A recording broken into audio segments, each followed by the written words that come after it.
Жоханның екінші хаты. Құдай таңдаған бәйбіше мен оның балаларына ақсақалдан дұғай сәлем. Сендерді шын жүректен жақсы көремін. Бұл жөнінде мен жалғыз емеспін. Шындықты білетіндердің бәрі де сендерді жақсы көреді. Өйткені шындық өзімізде қазір бар және мәңгі бола береді. Құдай әке мен оның рухани ұлы Иса Мәсіх рақымын, мейірімін және тыныштығын, сонымен қатар шындық пен сүйіспеншілігін бәрімізге сыйлай бермек. Балаларының арасынан шындық жолымен жүрген бірнешеуін көргеніме қатты қуандым. Құдай әке бізге солай өмір сүруге өсиет етті. Сондықтан бәйбіше, мынаны өтінемін. Бәріміз бір-бірімізді жақсы көрейік.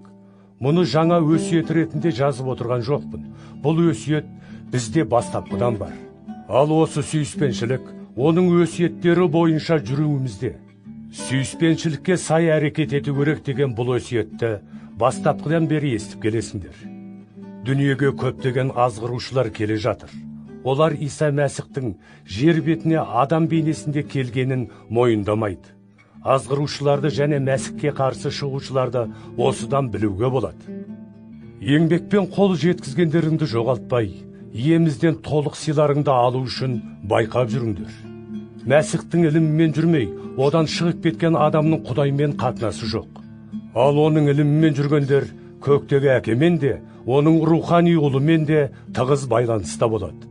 Сондықтан да біреу келіп, осы ілімге қарсы бір нәрсе үйретсе, ондайды үйлеріңе кіргізбеңдер.